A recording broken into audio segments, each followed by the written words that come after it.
Two men stepped out of a black SUV without a word. No warning, no hesitation. Elena Vasquez had barely reached her car when the first one grabbed her from behind, slamming her against the door so hard her vision blurred. She screamed. Nobody came. The parking lot outside St. Mary's Hospital was empty at that hour, and the men who had been sent for her knew exactly what time her shift ended. The second man said one thing: "You should have stayed quiet." Then he raised the gun. 2 shots. She dropped to the ground and lay still, blood spreading across the concrete. Her phone cracked beside her hand, the screen still lit. If you're new to this channel, hit that subscribe button right now and turn on notifications so you never miss a story. Drop your city in the comments below. I want to see just how far this story has traveled. Dante Morelli did not sleep. That was not something people who knew him well would have found surprising. Sleep to a man like Dante was a negotiation, something the body demanded and the mind refused to fully honor. On the best nights, he managed 4 hours. On nights like this one, when the weight of running an empire pressed down on him from every direction, he sat behind his desk in the private study of the Morelli estate and worked. Spreadsheets that looked like any other financial documents on the surface. Calls that were never recorded. Decisions that never went to paper. He had built a life that required constant vigilance, and he had made peace with that a long time ago. The estate was quiet at this hour. His security team rotated silently outside. Marco, his second in command, and the closest thing Dante had to a brother, had gone to handle a situation downtown and would be back before dawn. The staff were asleep. The grounds were locked down. Dante poured himself 2 fingers of scotch, set it beside the desk without drinking it, and kept working. His phone rang at 2:17 a.m. He looked at the screen. Unknown number. That alone was enough to make him pause. Every person who had a reason to call Dante Morelli at 2 in the morning knew better than to call from an unknown number. He let it ring once more, then picked up. "Who is this?" he said. Not a question, a demand. The voice on the other end was a woman's. Young, shaking badly enough that the words came out fractured. "Mr. Morelli, I'm sorry to call like this. I got your number from. It doesn't matter how I got it. My name is Patricia. I'm a nurse at St. Mary's Hospital. I need you to listen to me." Dante's jaw tightened. "I'm listening." "There's a woman here. She was brought in about 40 minutes ago. Gunshot wounds, 2 of them. She's in surgery right now." Patricia paused, and Dante could hear the sound of a hospital in the background, the controlled chaos of a floor running on adrenaline and protocol. "Her name is Elena Vasquez. She's one of ours. She works pediatrics on the night rotation. She was shot in the parking lot after her shift." Dante went very still. "She was conscious when the paramedics brought her in." Patricia continued, her voice dropping. "She kept going in and out, but she was talking. She kept saying your name, Mr. Morelli, over and over. She was asking for you. Even when it looked like she was losing ground, she kept saying your name." The scotch sat untouched. Dante stood up from behind his desk without realizing he had done it. "How bad?" he said. "The surgical team is with her right now. 1 bullet went through her shoulder. The other one..." Patricia stopped. He could hear her composing herself. "The abdominal wound is the one they're worried about." There was significant internal bleeding. "The doctors are doing everything they can, but I won't lie to you. It's bad." Dante was already moving. He crossed the study in 4 strides and was in the hallway before he'd finished processing what he'd just been told. He dialed Marco with his other hand, and Marco picked up on the first ring. "I need you at St. Mary's Hospital. Right now." A beat of silence. "On my way." "What happened?" "Elena was shot." Another silence. Longer this time. Marco knew who Elena was. He'd never said anything about it, but he knew. "I'll be there in 8 minutes." "Make it 5. Dante ended the call and kept moving. He told his driver to bring the car around before he reached the front door. He pulled on his coat in the entryway, and his personal security, 2 men who were never more than 20 feet from him inside the estate, fell into step behind him without being told. The front door opened. The night air hit him cold and sharp. He got into the car and said nothing the entire ride to the hospital. What he did instead was think. He ran through everything methodically because that was how his mind worked, not in panic, not in grief, but in calculation. Who knew about Elena? Who knew that she existed in his life at all? He had been careful. He was always careful. Elena was not part of his world. She had never asked to be. She was a pediatric nurse who worked 12-hour shifts and cried at home when she lost a young patient and got up the next morning and went back to do it again because she could not imagine doing anything else. She was the most genuinely good person he had encountered in 15 years of building an empire on the backs of people who were anything but. He had met her 8 months ago. A charity gala, a legitimate one, the kind his attorneys insisted he attend to maintain the public face of the Morelli Foundation. She had been there representing the hospital's pediatric wing, which the foundation funded annually. She had not recognized his name, or if she hadn't let it show. She'd argued with him for 20 minutes about the allocation of the grant money before someone had pulled her away, and he had stood there afterward, feeling something he didn't have a clean word for. He had found reasons to come back to the foundation events after that, and then reasons to have Patricia, who was Elena's closest friend on the floor, and who he had quietly, carefully brought into his confidence, keep him informed. He had never told Elena any of this. He had never told her what he was. And now she was in surgery with 2 bullets in her, asking for him. The car pulled up to St. Mary's. His security team moved before the vehicle had fully stopped, one man out first, scanning the other holding the door.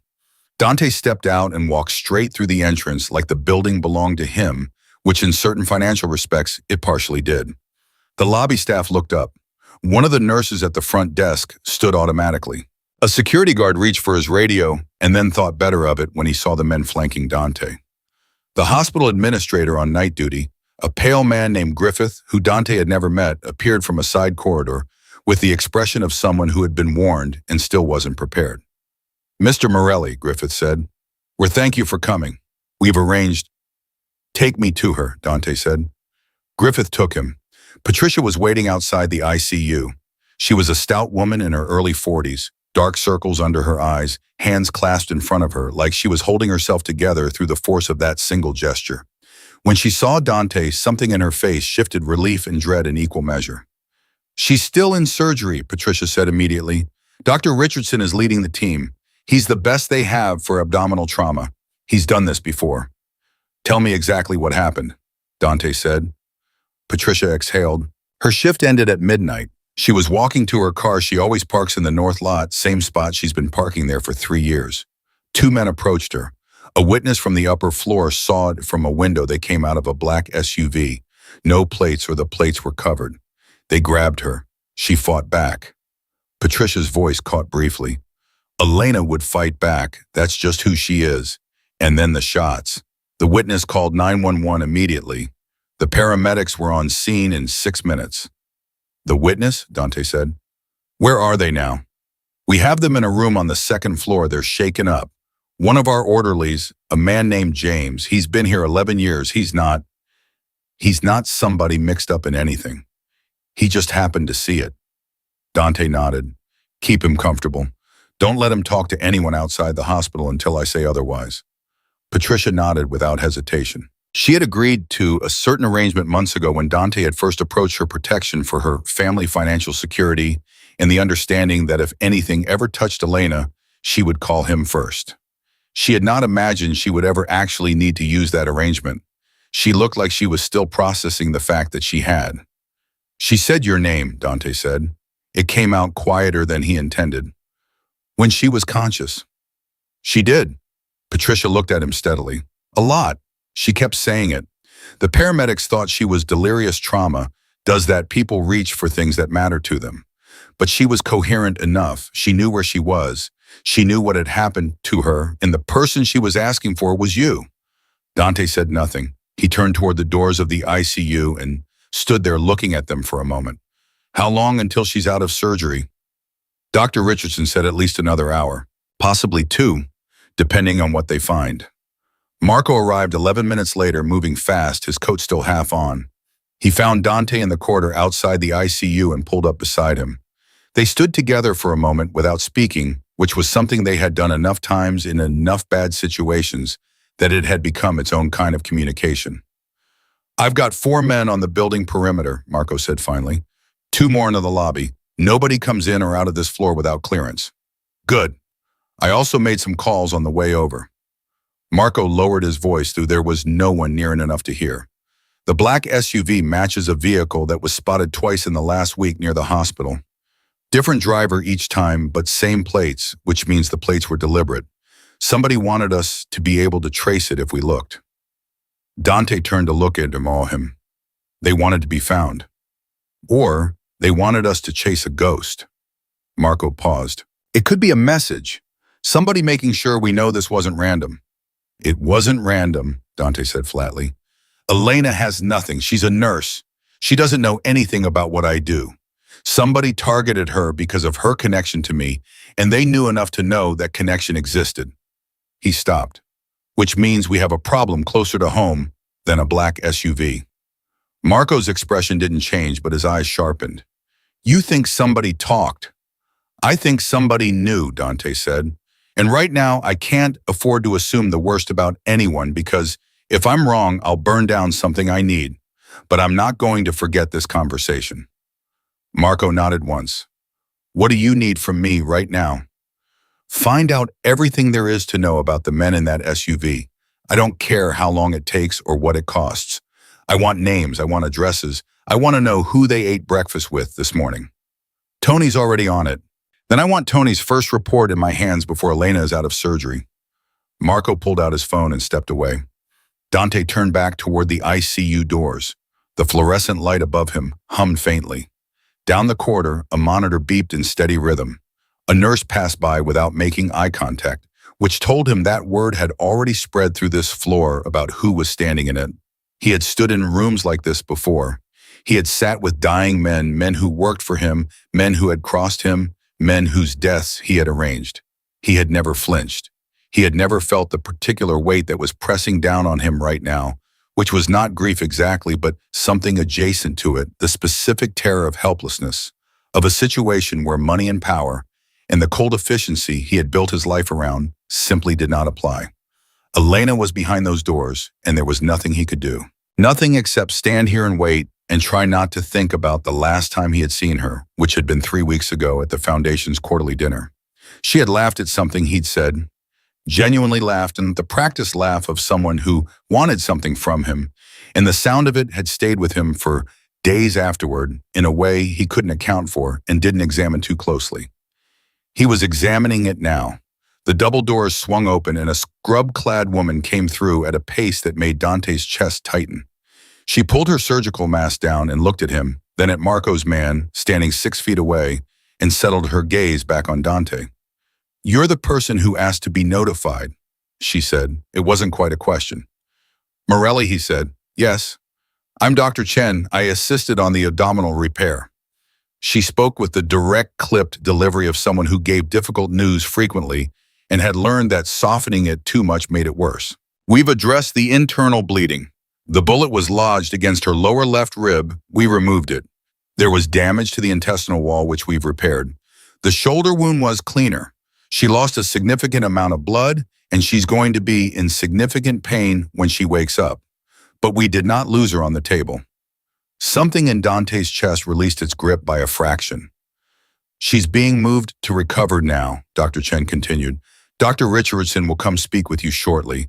I want to be honest with you, she's not out of danger yet. The next 24 hours are critical. We'll be watching for infection, for complications from the repair. But the surgery itself went as well as we could have hoped. When can I see her? Dante said. Dr. Chen looked at him for a moment. She was clearly someone who had dealt with powerful men before and was not impressed by them, which Dante found oddly steadying. Once she's settled in the ICU, an hour, maybe a little more, we'll come get you. She went back through the doors. Dante stood in the corridor and breathed. Marco appeared at his elbow. Tony's first report, he said, and held out a folded piece of paper. Dante took it. He read it standing there, and what he read made something very cold move through him. The black SUV had been traced to a shell company. The shell company connected through 3 layers of incorporation to a real estate group that was publicly associated with a city councilman named Briggs, a man who had publicly feuded with Senator Alan Harwood 6 months ago over a development deal. The name Harwood sat in the middle of Tony's report like a stone dropped in still water, and the ripples it sent out touched things Dante recognized immediately. Harwood. He knew that name. Every serious player in New York knew that name. Senator Alan Harwood was publicly a law and order politician, vocally anti-corruption, with a record that looked spotless from every public angle. Privately, Alan Harwood had been connected through channels that took considerable intelligence work to trace to Viktor Kozlov. Kozlov ran the Eastern Seaboard's most aggressive Russian syndicate, and he had been pushing into territory that the Morelli family had held for 20 years. Elena had shot somebody connected to Harwood. Or more precisely, Elena had seen something or knew something, or had been somewhere at the wrong time, and someone connected to Harwood had decided that was enough of a reason to silence her. Dante folded the paper carefully and put it in his coat pocket. "Get me everything on Harwood's movements in the last 30 days, he said. "And I want to know if Kozlov has made any new acquisitions or arrangements in the last 2 weeks. Anything that looks like expansion." "Already running it," Marco said. "One more thing."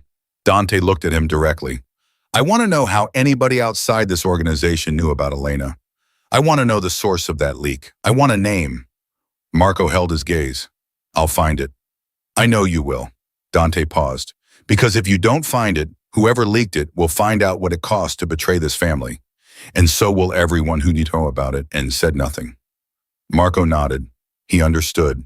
He always understood.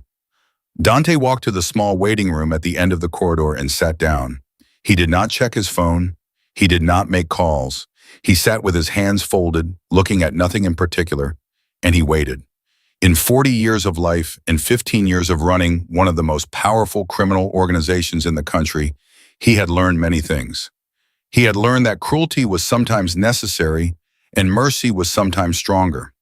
He had learned that loyalty was the only currency that truly held its value. He had learned that power without discipline was chaos, and chaos destroyed everything it touched.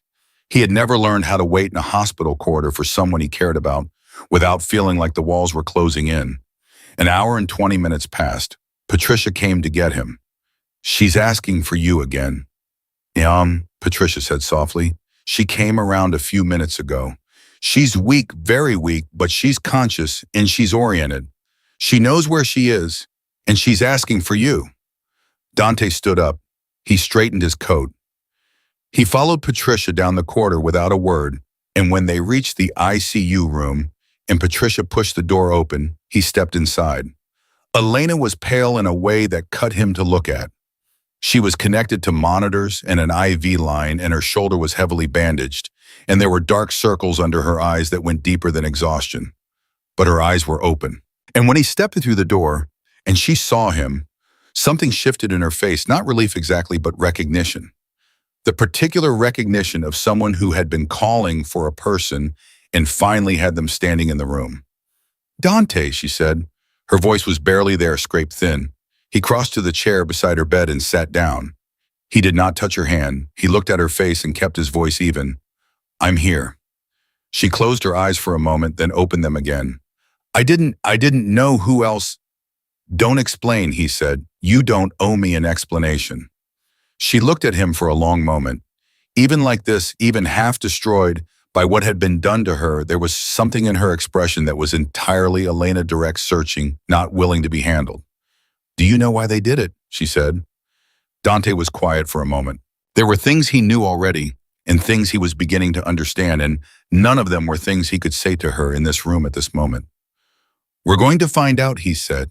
"That's what I can promise you right now." Elena studied him. She was smart enough to hear what he hadn't said. She always had been. "The man in the parking lot," she said. "Before the SUV, there was a man on his phone. He was watching me. I noticed him because he was in a suit and it was midnight and he was just standing there. I thought I was imagining things." She paused to catch her breath. Even talking cost her. "I wasn't imagining things."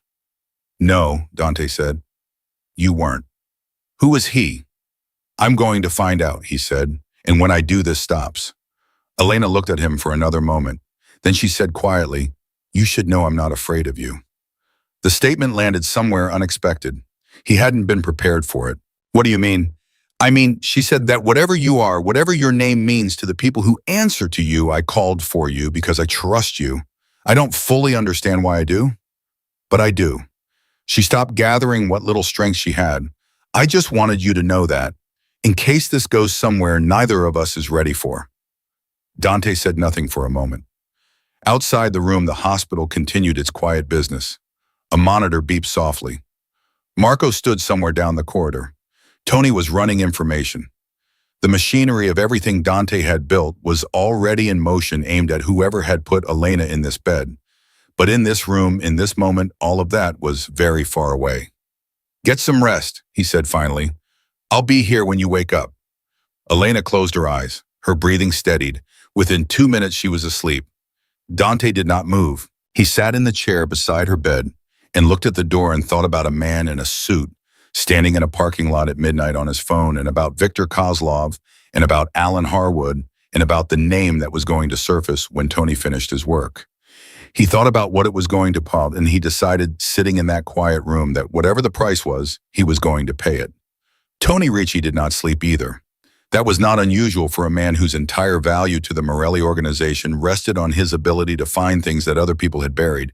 But tonight he was moving faster than Dante had ever seen him move, and what he was finding was making him sweat in ways that had nothing to do with the temperature of the room. He had set up a temporary operation in the hospital's unused conference room on the 3rd floor, 2 laptops, 3 phones, and a secure line running back to the estate, and he had been on that secure line for the better part of an hour when Marco came through the door and closed it behind him. "Tell me you have something," Marco said. Tony looked up from the screen. He was a thin man, 50s, with the kind of face that people forgot immediately after looking at it, which had always been his greatest professional asset. Right now, his face was doing something it almost never did. It was showing concern. "I have something," he said. "I'm not sure you're going to like it." "Start talking." Tony turned one of the laptops so Marco could see the screen. On it was a photograph, grainy, pulled from a traffic camera, but clear enough to make out the face of a man standing near the entrance of St. Mary's parking structure. The timestamp on the image read 11:48 p.m. Elena's shift had ended at midnight. "This man was there before she even walked out of the building," Tony said. "He wasn't waiting for her, he was timing her. He knew exactly when she finished." Marco stared at the photograph. "Who is he?" "His name is Pavel Druzin. He's not a shooter, he's a coordinator. He scouts, he plans, he gives the signal. The 2 men who actually pulled the triggers, Volkov and Sokolov, they don't move without Druzin telling them to." Tony tapped the screen. "Druzin works for one man, has for the last 6 years, exclusively."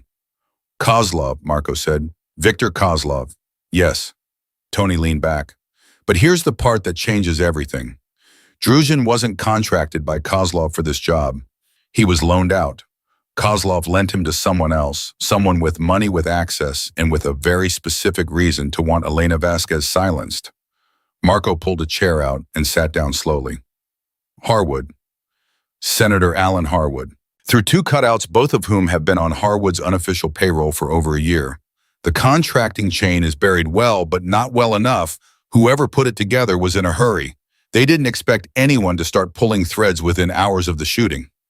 Tony paused. "They didn't expect us." Marco was quiet for a moment. Then he said, "Why Elena? She's a nurse. She's not connected to Harwood. She's not a witness to anything political. What does Harwood want with a pediatric nurse?" Tony took a breath. "Because 3 weeks ago, Elena treated a child in the pediatric emergency unit. 8 years old, came in with injuries consistent with physical abuse. Standard protocol. Elena filed a report. Child Protective Services was contacted. Police were notified. The child's name was kept confidential per hospital policy." He stopped. "The child's father is Daniel Castellano." The name hit the room like something physical. Marco went very still. "Daniel Castellano," Marco repeated. "The attorney. The attorney who has been building a corruption case against Senator Harwood for the last 18 months. The man who, according to 3 separate sources I've confirmed tonight, has evidence directly connecting Harwood to Kozlov's financial network. Real evidence, documents, wire transfers, testimony." Tony's voice dropped. "Castellano has been using his son's identity under a protected alias because he knew he was a target. When Elena filed that report, the child's protected information was accessed by someone inside the Child Protective Services system, someone on Harwood's payroll, and when Harwood's people traced the report back to the nurse who filed it, they made a decision. They decided Elena knew too much, Marco said. They decided she was a loose thread. Whether she knew anything or not, whether she had ever spoken to Castellano, whether she had any idea who that child's father was, none of that mattered. She filed the report. Her name was attached to it. In Harwood's world, that was enough reason. Marco stood up. He walked to the door and back, which was something he only did when he was processing something that genuinely disturbed him. Marco did not disturb easily. She didn't know anything, he said. She was just doing her job. Yes, Tony said, she was. The silence that followed was the kind that had weight. Marco stopped pacing. He looked at Tony and said, Dante needs to hear this, right now. I know, I've been waiting for you to come up so we could tell him together, because there's one more thing, Marco, and this one, you need to be standing next to him when he hears it. Marco looked at him. Tony said, the leak, the one Dante asked about. How Harwood's people knew about Elena's connection to Dante. He pulled up a second screen. I found the source. Marco's expression went flat in the way it did when he was preparing it himself. Who? Tony turned the screen so Marco could see it, and Marco looked at the name on it for a long time without saying anything at all. Dante was still in the chair beside Elena's bed when Marco knocked softly on the ICU room door and pushed it open just far enough to make eye contact. Dante read Marco's face in under 2 seconds. He had been reading Marco's face for 15 years and stood up without making a sound. He looked at Elena once confirmed she was still sleeping and stepped out into the corridor, pulling the door closed behind him. Tell me, he said. Marco told him. All of it. He did not soften it because that was not something Dante had ever asked from him, and it was not something Dante would have respected. He laid it out. Druzin Kozlov. Harwood Castellano, the child. The report, the decision to silence Elena. He watched Dante's face as he talked. Dante's expression did not change. That was not the same as saying nothing was happening behind it. When Marco finished, Dante said Elena had no idea. None. She filed a routine report because that's her job. She's never spoken to Castellano. She doesn't know who he is. Someone had her shot, Dante said, because she did her job correctly. Yes. Dante breathed out through his nose. A slow, controlled breath, the kind that meant he was managing something that would otherwise come out as something irreversible. The leak, he said. You said there was a source. Marco looked at him steadily. Sal Benedetti. The name went through Dante like a cold wire. Sal Benedetti had been with the Morelli family for 11 years. He was not inner circle. He never had the temperament for it, but he was trusted. He moved money. He coordinated meetings. He had access to enough peripheral information that if someone had been cultivating him for months, he would have been worth cultivating.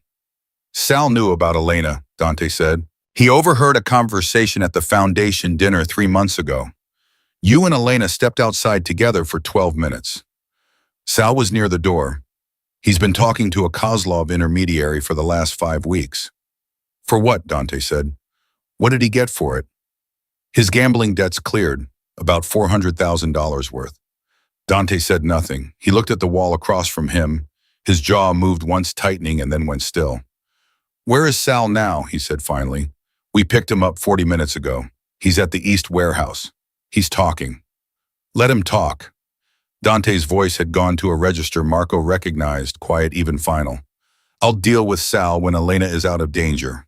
Not before. I'm not leaving this hospital. Marco nodded. What do you want to do about Harwood? Dante turned to look at him. Harwood ordered a hit on a civilian, a nurse who never wronged a single person in her life, because she filed a mandated report doing the job she's legally required to do, because she was trying to protect a child. He paused.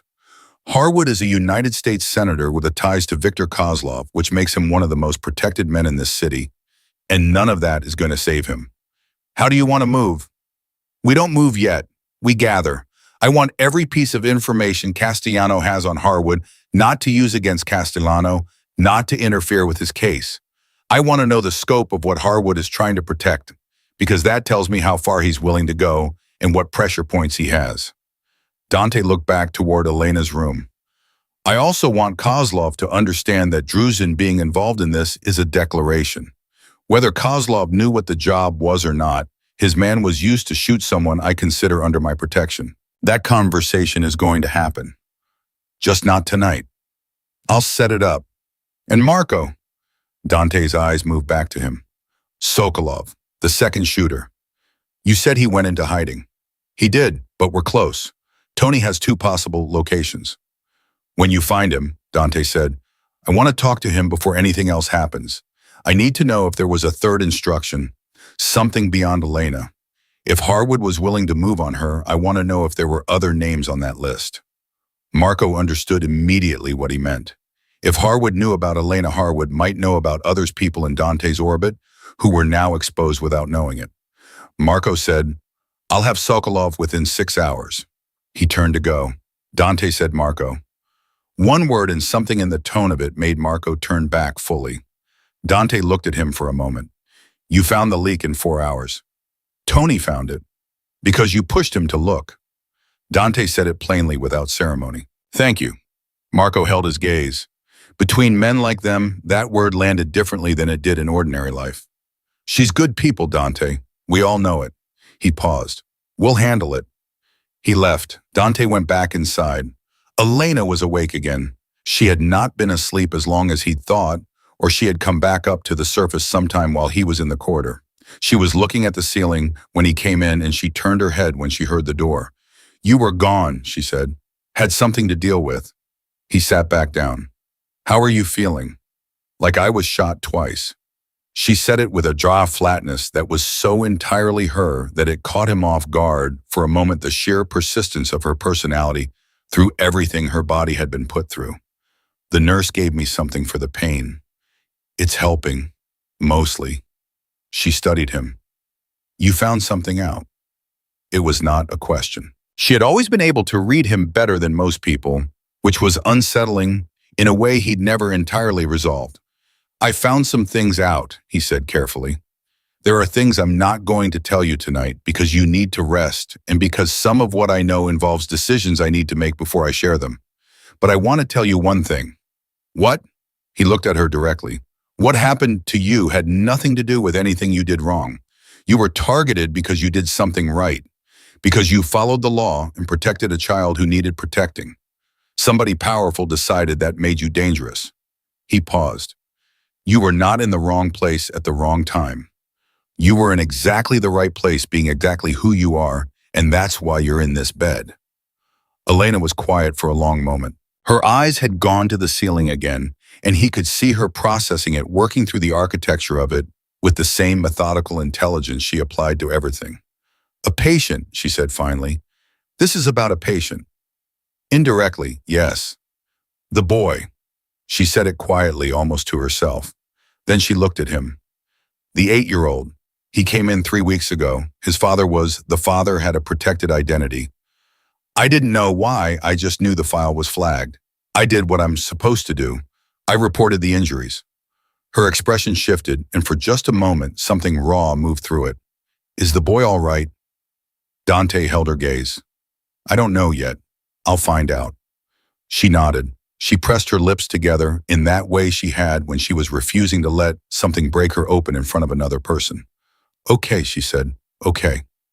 He wanted to say something and found that none of the things he knew how to say were adequate, so he said nothing. He sat in the chair and she lay in the bed, and the monitor beeped its steady rhythm between them. After a while, she said, Dante, the man who called the job, who decided I needed to be silenced. Do you know who it is? I have a strong lead. Is he powerful? He thinks he is. Elena looked at him. And what are you going to do? Dante held her gaze without flinching. I'm going to make sure he never makes a decision like that again. She studied him for a long moment. He expected the pushback he usually got from her, the challenge, the question, the moral resistance that was so fundamental to who she was that it shaped every exchange they'd ever had. Instead, she said, the boy's name was Marcus. I called him that because he didn't give me his real name.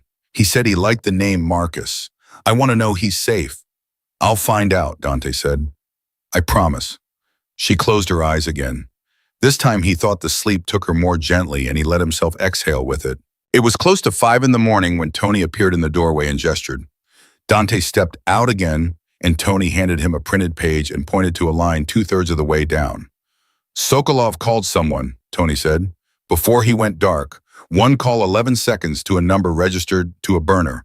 But the burner pinged a cell tower on the east side, and that cell tower's data shows one other device active in the same window. 1. He pointed to the name beside the tower data.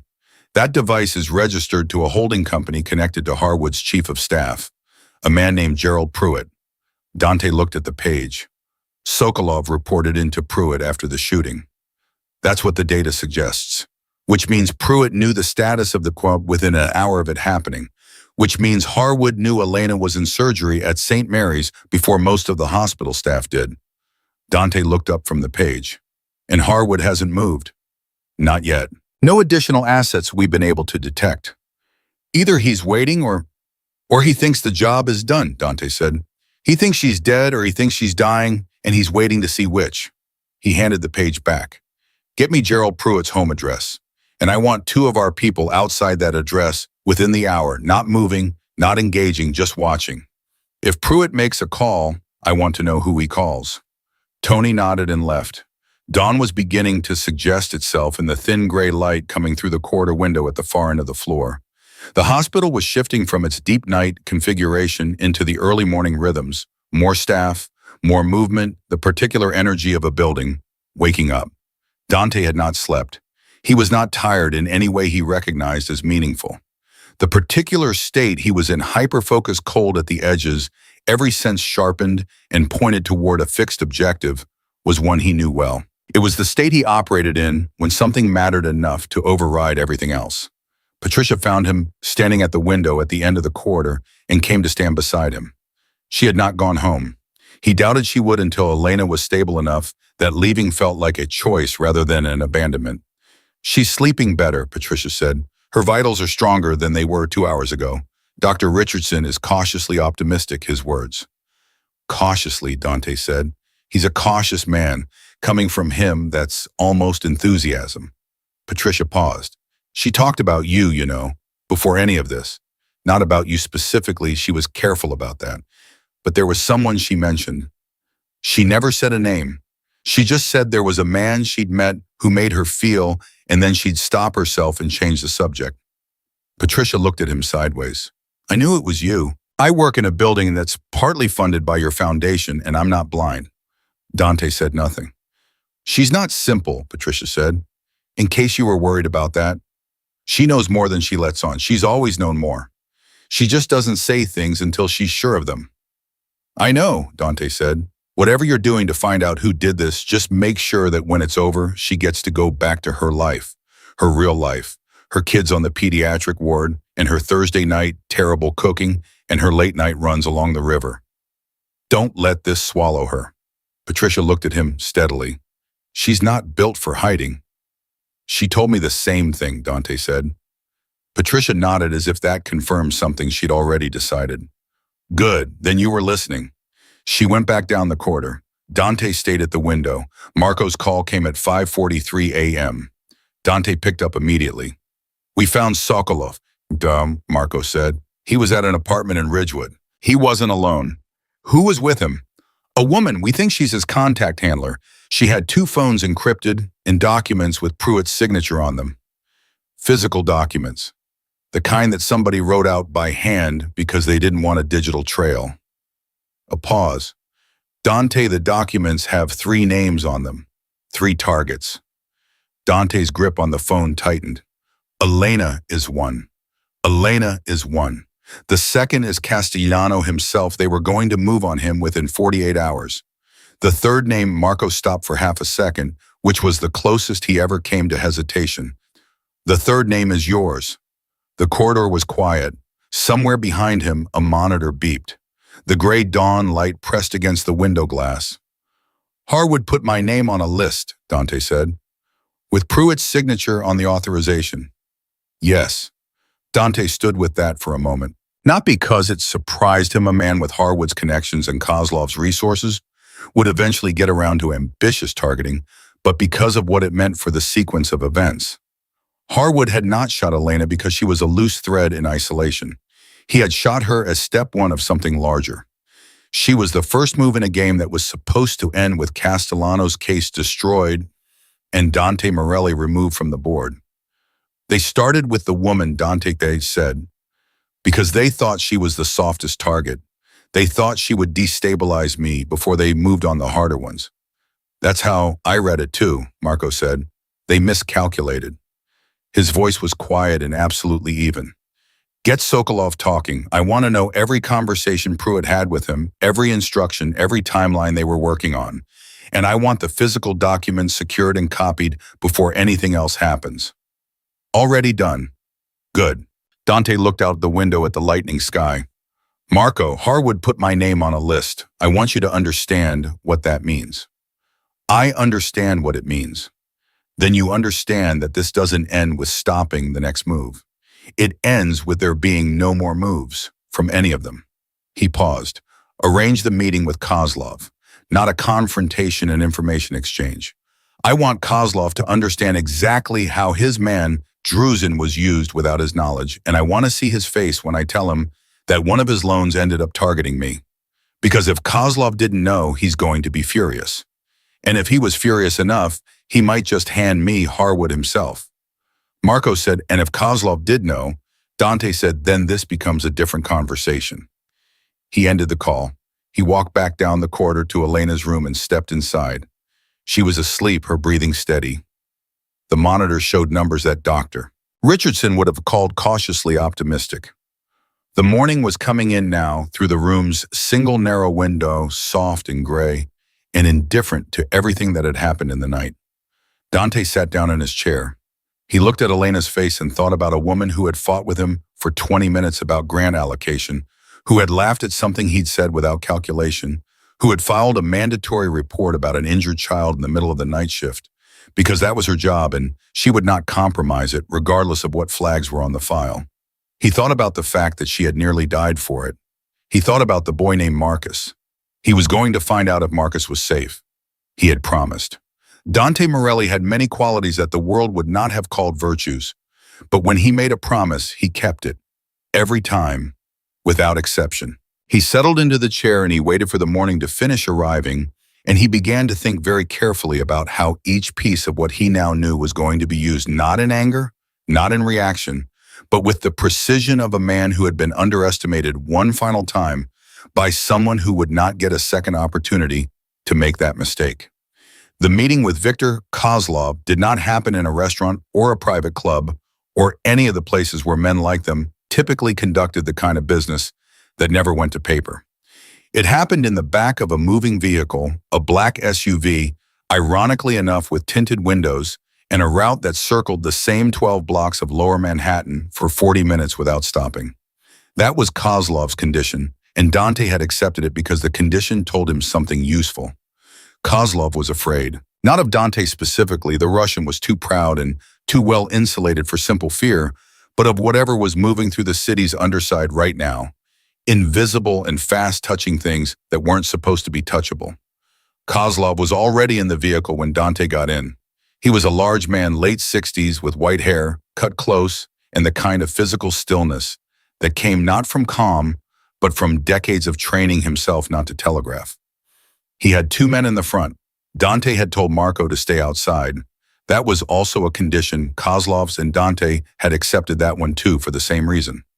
You look like you haven't slept, Kozlov said in English. His accent was heavy, but his word choice was precise. He had learned the language from lawyers, which showed. I haven't, Dante said. My night was complicated. Yes. Kozlov looked at him without expression. I heard about the nurse. I know you heard. That's why we're having this conversation. Dante looked back at him with equal steadiness. I want to know if you sent Druzin with knowledge of what the job was. Kozlov was quiet for a moment. The vehicle moved. Outside the tinted windows, the city passed in silence. I loaned Druzin as a professional courtesy, Kozlov said finally. I was told the job was surveillance and logistics, target management they called it. I was not told a civilian would be involved. You were not told it was a nurse, Dante said. I was told it was a security matter connected to an attorney's case. I assumed. Kozlov stopped himself. He was not a man who liked admitting to assumptions. I did not ask enough questions. No, Dante said. You didn't. The word landed and Kozlov let it land, which told Dante even more than the admission had. Kozlov was calculating. He was measuring the value of this conversation against the cost of what had been done in his name without his full knowledge, and he was arriving at a number that put him on the wrong side of a ledger he didn't like. The man who contracted Druzin through me, Kozlov said slowly. He told me the matter would be contained. Clean, no exposure. The woman nearly died in a hospital parking lot with 2 gunshot wounds, Dante said. That is not contained. That is not clean. And the exposure is significant because I now have physical documents signed by Harwood's chief of staff authorizing a 3-target operation. Elena Vasquez, Daniel Castellano. He paused deliberately. And my name. Kozlov's stillness shifted. It was a subtle thing, the angle of his shoulders, the slight tightening around his eyes, but Dante caught it because he had been watching for it. Kozlov had not known about the 3rd name. He was certain of it now. He put your name on it, Kozlov said.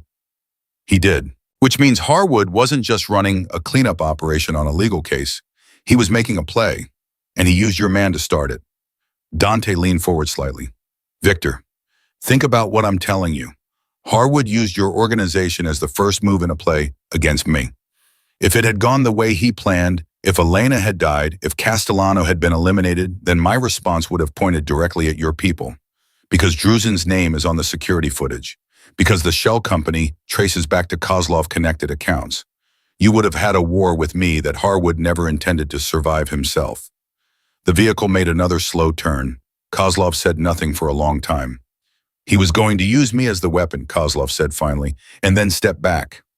That is my rat, Dante said. Yes. Kozlov looked out the window.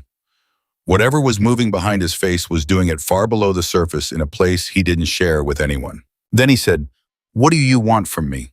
2 things, Dante said. First, Druzin. I'm not going to make a move against Druzin if you handle it yourself within 48 hours. He coordinated an attack on someone I consider protected. That has to be answered. But I would prefer that answer comes from you because it demonstrates that you understand the severity of what happened and that you're not an instrument of Harwood's agenda. And the second thing, Castellano's case against Harwood. You have financial ties to Harwood that go back at least 3 years. Those ties are documented, Castellano has them, and so do I now. When Castellano moves on, Harwood legally, those ties are going to surface. I am not going to protect you from that. But if you give me Gerald Pruitt, Harwood's chief of staff, who signed the authorization documents, if you give him to me in a way that's usable, I will make sure that the financial connections between you and Harwood are characterized as Harwood exploiting your organization for money laundering rather than a willing partnership. That is the difference between a federal conspiracy charge and a fraud victimization narrative. Kozlov looked at him. You're offering me a way out of Harwood's mess that doesn't cost me everything. I'm offering you the opportunity to cut your losses before Harwood's entire operation collapses and takes everything touching it down with it. Dante sat back. Harwood is finished. The case against him is too solid and too far along for him to stop it. Castellano has been building it for 18 months, and shooting Elena didn't destroy it. It made it more urgent. Harwood made an enemy of me when he put my name on that list, and he made an enemy of you when he used your man as the first piece on the board. The question is not whether he falls. The question is what's left standing when he does. The vehicle slowed. Kozlov looked at his hands for a moment, and then he looked up. Pruitt, he said. I know where Pruitt is. He came to one of my properties 2 nights ago before the shooting. He was using it as a safe house, which he arranged through a contact of mine without my direct knowledge. A pause. I was going to deal with that breach separately. Where? Dante said. Kozlov told him. Dante's phone was in his hand before the vehicle had finished moving. He typed 6 words to Marco and hit send. When Dante got out of the SUV and back into his own car, Marco was already on the line. I've got Pruitt's location, Dante said. I want a team there within 20 minutes. I want Pruitt alive, unharmed, and in a room where he can have a very long conversation. Do you understand me? Alive and talking? Nothing else, Rishiamas. 20 minutes, Marco said. Already moving. The car pulled away from the curb. Dante leaned back and closed his eyes for the first time in hours. He did not sleep. He just let the darkness be quiet for a moment. His phone buzzed. A message from Patricia. Elena is awake and asking for you home. Doctor says she can have visitors for 30 minutes. I told her you were out handling something. She said, and I quote, "He better not be doing anything stupid." Despite everything, something in Dante's chest shifted. He typed back, "Tell her I'm on my way." Elena was sitting up when he arrived. Not fully, the bed was inclined at maybe 30 degrees, and she had both hands wrapped around a cup of hospital-grade tea that she was holding more for the warmth than because she intended to drink it. She looked marginally better than she had 2 hours ago, and still looked like someone who had been through something that should have killed her. The color in her face was coming back in degrees. Her eyes, when they fixed on him as he came through the door, were sharp. "You went to meet someone," she said, "not an accusation. An observation, yes. Someone dangerous, potentially." He sat down. He behaved himself. Elena looked at him for a moment. "You made a deal. Of a kind. Did it help?" "It helped significantly." He looked at her. "How are you feeling?" "Stop deflecting." She said it without heat. "Dante, I need you to talk to me like I'm a person and not someone you're managing. I know you do that. You manage people. It's practically reflexive. But I'm in this now whether either of us wanted it, and I deserve to know what's happening." He looked at her for a long moment. She held his gaze with the patience of someone who had learned how to wait out difficult people because her entire profession required it. "The man who ordered the attack on you is a United States Senator," he said. "His name is Alan Harwood. You stumbled into his world when you filed a mandatory report 3 weeks ago about an injured child. The child's father is an attorney who has been building a corruption case against Harwood for 18 months. Harwood decided your report made you a risk." Elena was very still. "Marcus," she said quietly, "the boy is safe. I confirmed that an hour ago. Castellano, the father, has had him in a protected location since the day before your report was filed. He anticipated that something might happen." Dante paused. "You protected a child who was already being protected. But the report put your name in a system that Harwood had compromised, and that was enough for him to act." Elena put the tea down very carefully on the table beside her bed. She pressed her hand flat against the blanket over her legs. He watched her breathing change, a slow, deliberate, steadying, the kind of breath that meant she was keeping something very large from coming out all at once. "He had me shot," she said, "because I filed a report to protect a child." "Yes." "A mandatory report, the kind I'm legally and ethically required to file." "Yes." "And he's a senator," she said. "He runs on law and order." "He does." Elena said nothing for a moment. Then she said with a quiet fury that was more devastating than any raised voice would have been, "I want him to face what he did. I want it on record. I want it in a courtroom." "Daniel Castellano's case will put him in a courtroom," Dante said. "The evidence Castellano has is significant. What happened to you makes it more significant, not less, because there's now a documented attack on a civilian connected directly to Harwood's attempts to suppress the case. The shooting doesn't erase Castellano's case. It becomes part of it. Will Castellano be safe?" "I'm working on that," Dante said. "Yes," she studied him. "You're working on a lot of things." "That's what I do." "And the people who actually—" "Yeah," she stopped. "The men in the parking lot." Dante was quiet for a moment. "One is dead, the other is in custody." She looked at him with those direct, searching eyes, and he understood that she was not asking who had done those things or how. She was asking whether she needed to carry any of it. He said, "None of that belongs to you. You were the victim of a crime committed by powerful men who thought they were untouchable.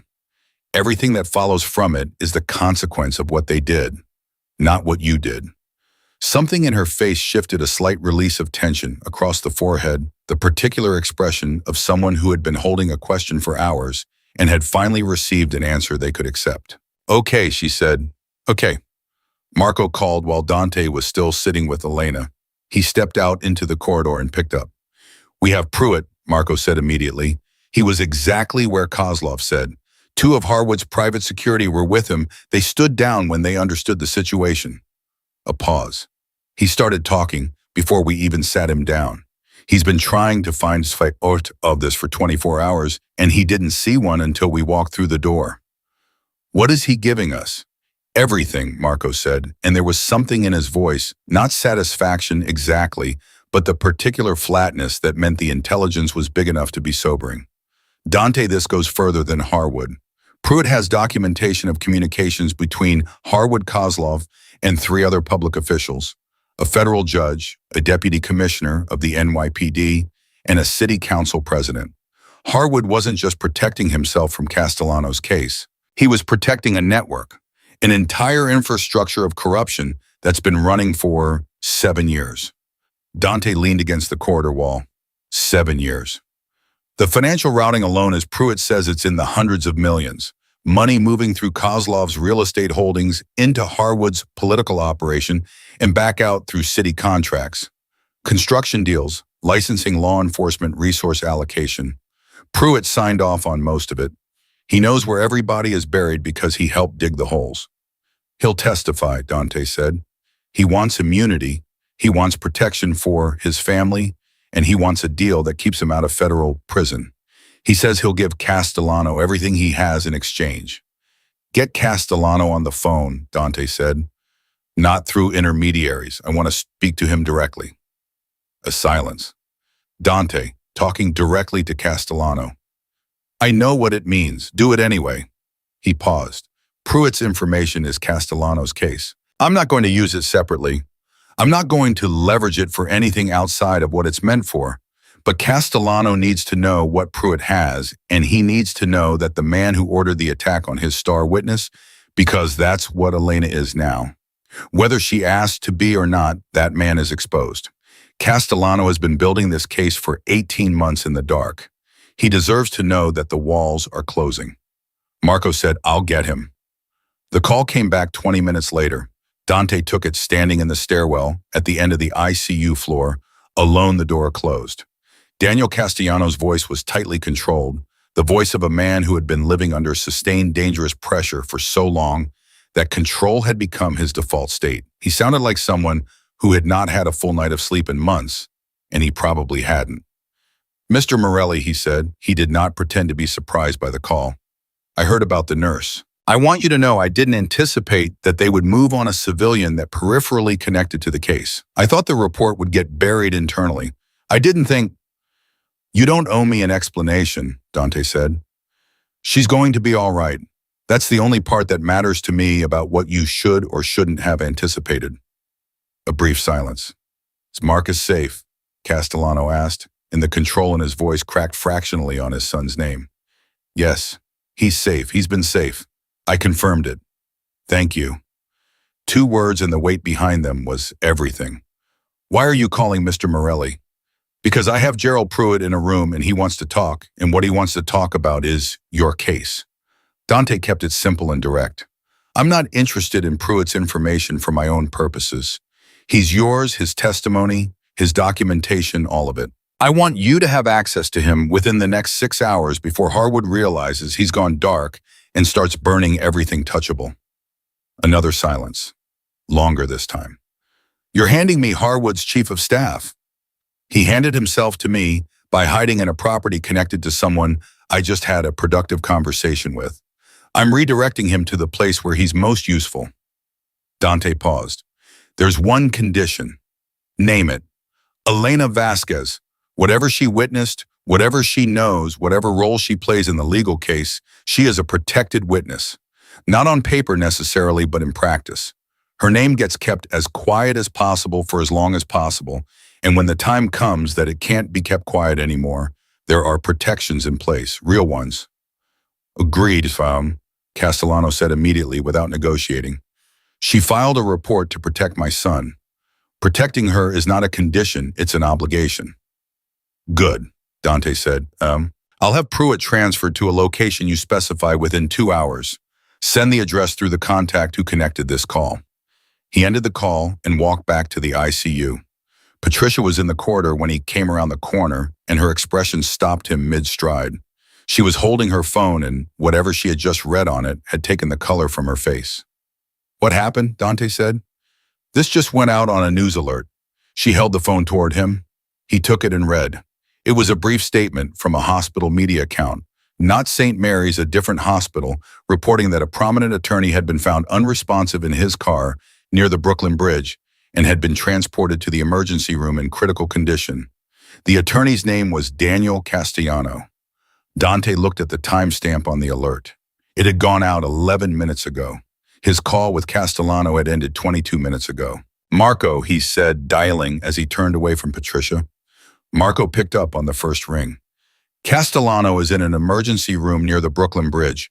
Get someone there right now. I don't know if it was Harwood or if it was a warning or if it was something else entirely, but I need eyes on that room and I need them there before anyone asks questions.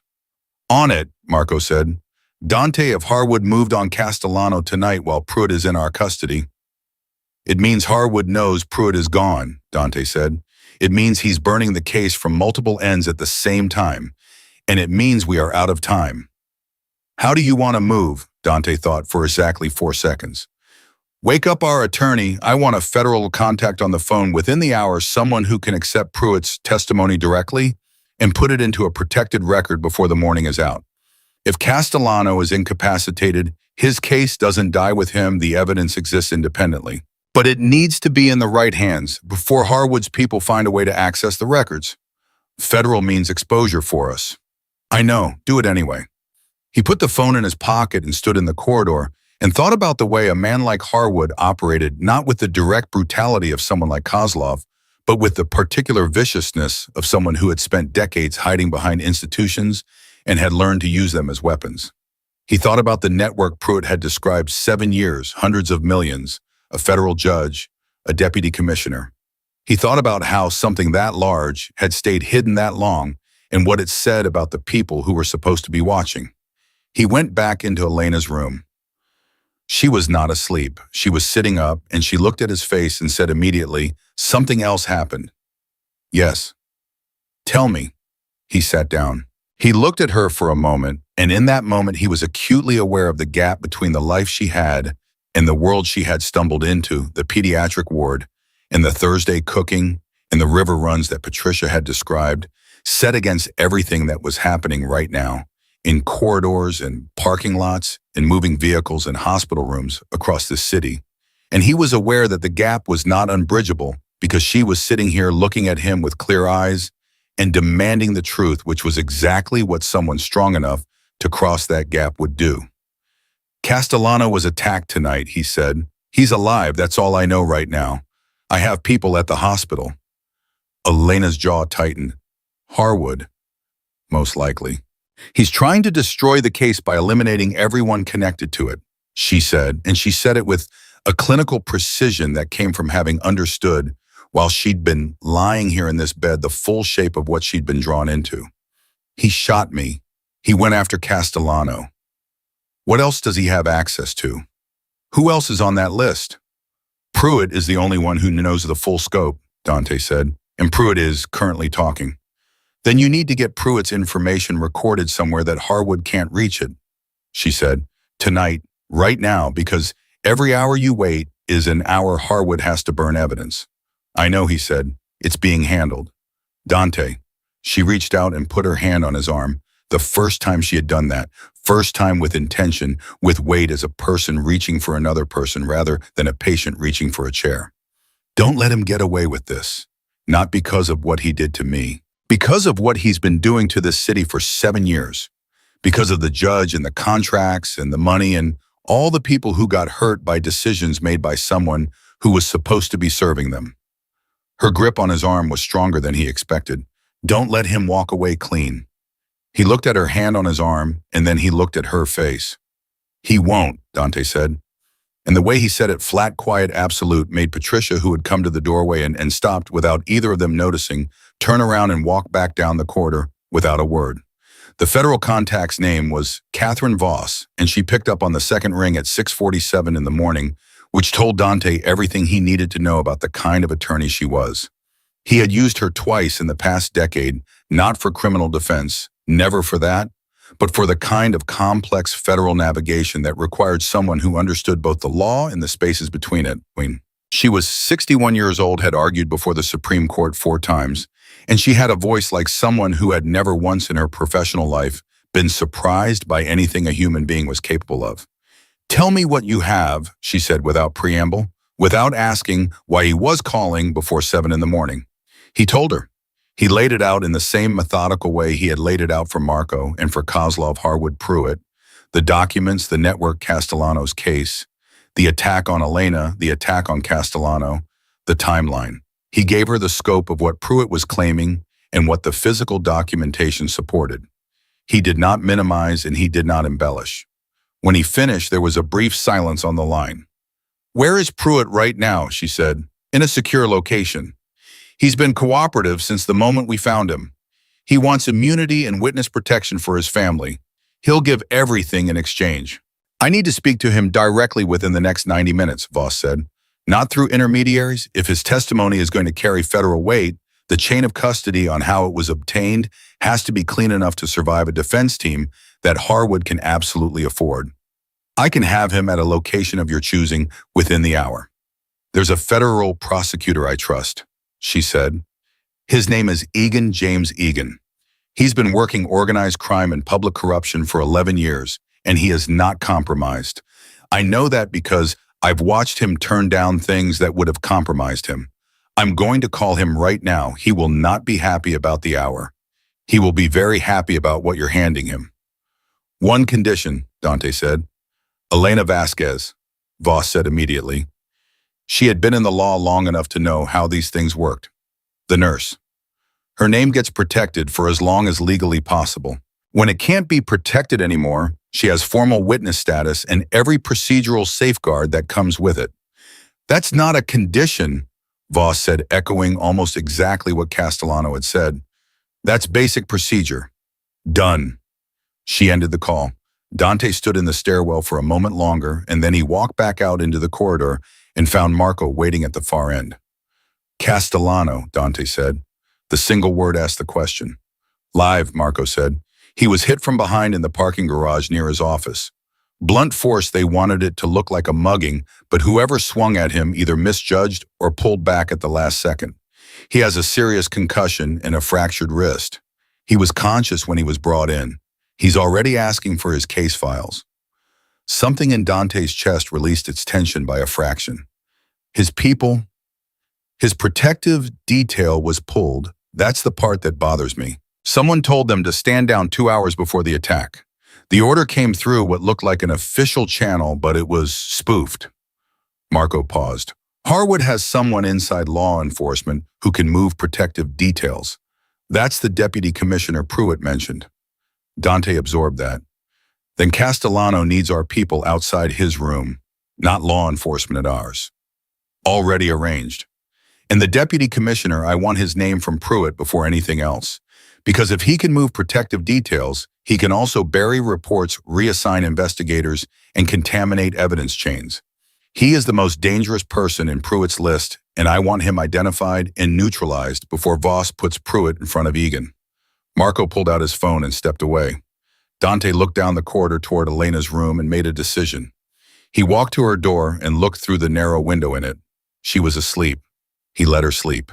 He went to find Pruitt instead. Gerald Pruitt was 54 years old and looked at this moment about 70. He was a compact man who had probably been confident and well-dressed for most of his adult life, and right now he was neither. He was sitting in a chair in a supply room on the hospital's 4th floor. Marco's people had a talent for repurposing spaces with his jacket folded in his lap and his tie loosened, and the expression of someone who had been running for a long time and had finally run out of places to go. He looked up when Dante came in. Dante pulled a chair across from him and sat down without preamble. "I want the deputy commissioner's name," Dante said. Pruitt blinked. "I thought we were waiting for the attorney." "We are. I want the name before she arrives, because that man moved Castellano's protective detail tonight, and Castellano is in a hospital bed right now, and the window for whatever damage he can do in his official capacity is still open." Dante looked at him steadily. "The name Gerald." Pruitt worked his jaw for a moment. He was still calculating, still looking for an angle, still trying to figure out what withholding gave him versus what giving it cost him. Dante watched him go through it and waited. After about 10 seconds, Pruitt made his decision. "Raymond Cross," he said. "Deputy Commissioner Raymond Cross. He's been connected to Harwood since 2019. He doesn't take money directly, it runs through a consulting firm his wife owns. Harwood uses him to manage anything that requires law enforcement cooperation.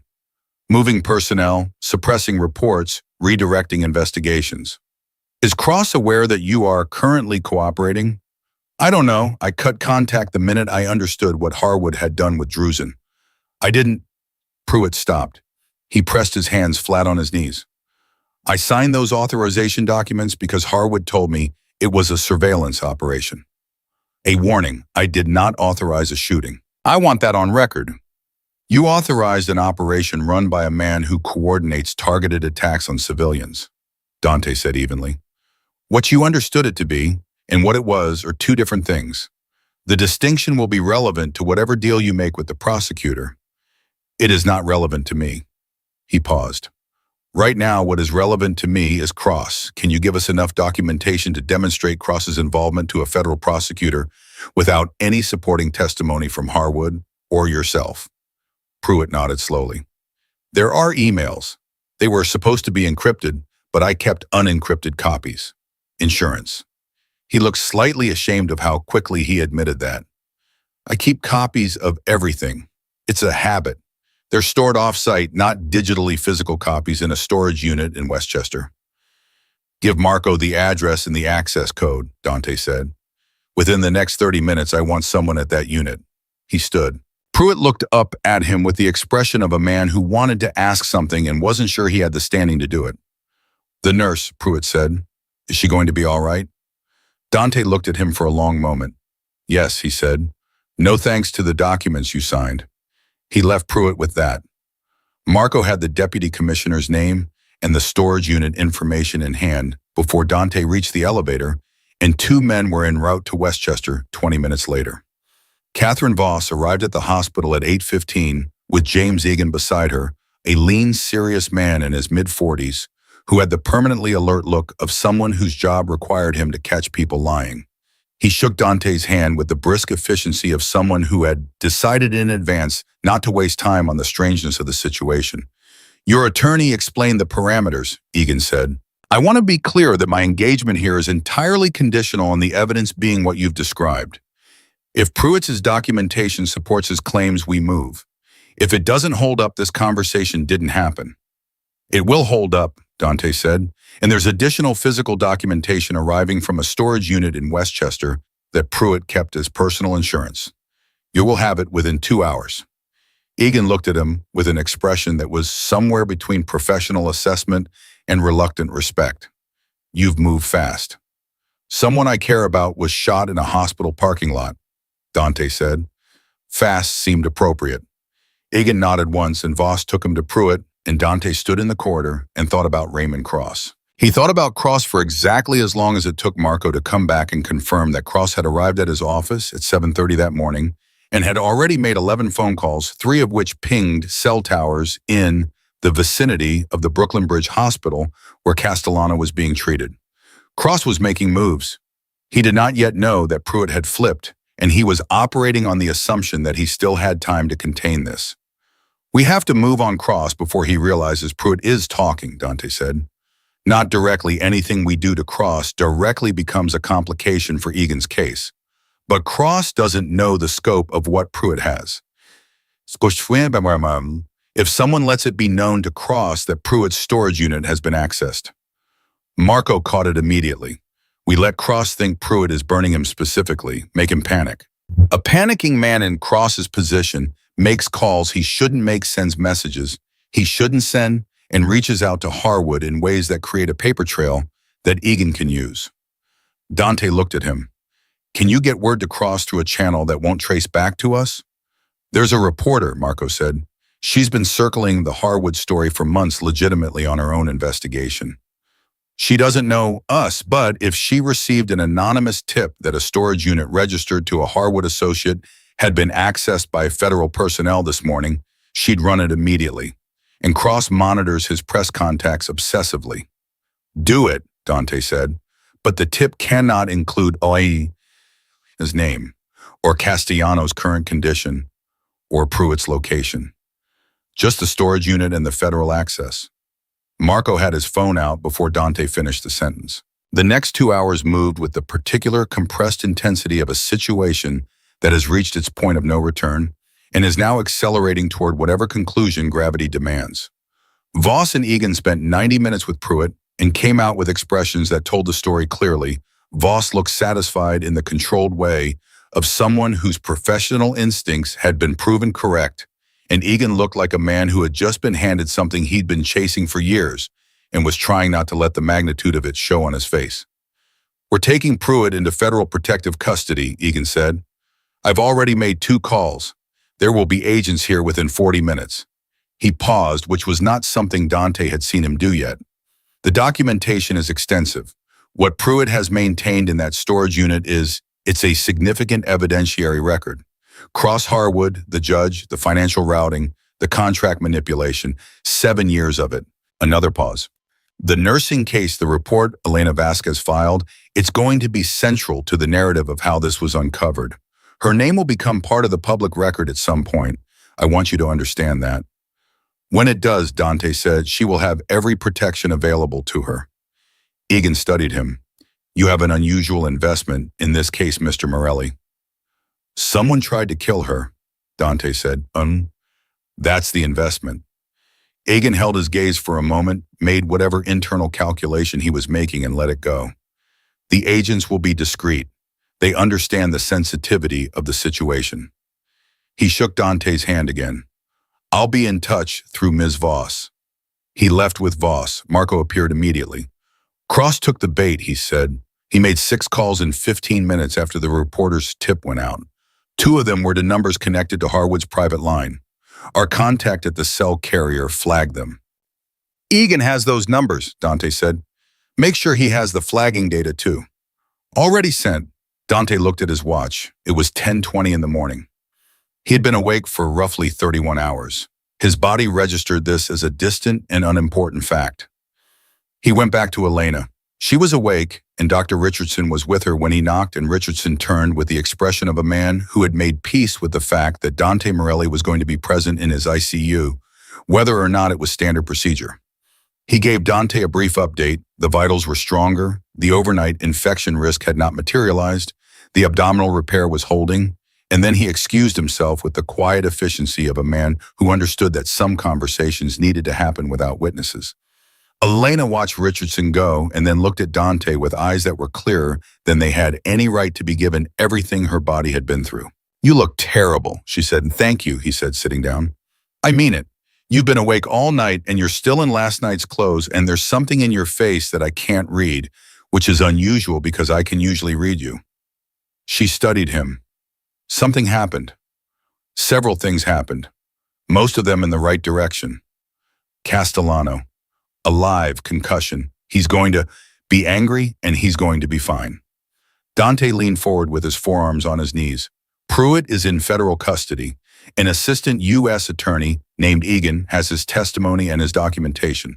Harwood's chief of staff is now a cooperating witness in a federal case. Raymond Cross, the deputy commissioner, who moved Castellano's protective detail, he's currently in the process of panicking, which is generating exactly the kind of evidence that federal prosecutors need." Elena was quiet for a moment, taking it in. "How did you do all of this in one night?" "I had help," he said. "From Kozlov." He looked at her sharply. She looked back at him with an expression that was almost amused. "I'm not naive, Dante. I've had several hours to think about the shape of this. You went to meet someone this morning. The only person who would have known where Pruitt was hiding is someone with the kind of connections that sit outside normal channels. And the only person in that category who might have a reason to give Harwood up is someone who was also being used by Harwood." She paused. "Was I close?" "You were close," he said after a moment. "He gave you Pruitt's location. In exchange for certain considerations, yes." "What kind of considerations?" Dante looked at her for a moment. "The kind that are complicated and that I'll explain to you fully when you're not 20 hours out of surgery." She held his gaze. "I'm going to hold you to that." "I know." She shifted slightly against the pillows, and he could see the pain move through her face before she controlled it, a brief tightening across the eyes and jaw, gone within seconds. "But there. Patricia told me that Sal Benedetti was the leak," she said. "She overheard something. Don't be angry with her for telling me." He was not angry. He was simply struck again by how much she absorbed and processed and retained even in the condition she was in. "Yes," he said. "Uhl was who I am, the source." Where is he? He's being dealt with. She looked at him steadily. Dante. He's alive, he said. He will remain alive. He sold information that nearly got you killed, and he will face consequences for that from within my organization, but I am not in the business of, he paused briefly, I am not going to do something irreversible to a man who made a cowardly and greedy choice. There are lines. Something in her expression shifted. Not surprise exactly, more like confirmation of something she had been uncertain about. I wasn't sure you had those, she said, lines. Everyone has them, he said. The question is where they are. And yours. He thought about it for a moment, which was itself unusual. He was not someone who typically needed to think about his own answers. Civilians, he said, people who aren't in this world and didn't choose it. Children. He paused. People like you. Elena looked at him for a long time. The monitor beeped between them. Outside the room, the hospital moved through its mid-morning rhythms. I need to tell you something, she said. All right. When I was in the parking lot, after the first shot, I was on the ground and I couldn't get up and I knew there was another shot coming and she stopped and he could see her deciding how honest to be and then deciding to be fully honest. I thought about you, not in I didn't have some dramatic last thought. I just thought I should have told him that I knew who he was and it didn't change what I thought of him. I should have said that before Bishamam. She looked at him. Because I did know. Not everything, not the details. But enough, the foundation, the name, the way people moved around you. I'm not oblivious. I know you're not, he said quietly. And it didn't, she searched for the right word. It didn't make you smaller to me, which is not something I expected. Her voice was steady, but there was something underneath it that cost her to say. I thought you should know that. In case I didn't get to say it. Dante said nothing for a moment. He looked at his hands and then he looked at her face and he said with a directness that was unusual even for him, you are the most unexpected person I have met in my entire adult life, and I am not going to let anything happen to you. That is not a comfortable promise for me to make because I don't say things I'm not certain I can deliver. But I'm certain of that one. Elena's breath came out slowly. Okay, she said. Okay. Marco knocked, then a single quiet knock on the glass, and Dante looked up. Marco was holding his phone up, and his expression said urgent. Dante touched Elena's hand briefly, one quick contact, and stood. In the corridor, Marco held the phone toward him. On the screen was a news alert. Dante read it. Senator Alan Harwood had just held an unscheduled press conference.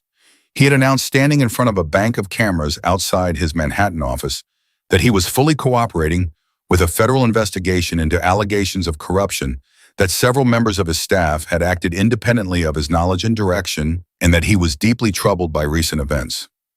He looked composed, and he looked repentant, and he looked like a man who had just hired the 3 most expensive crisis attorneys in New York City and was reading exactly what they told him to read.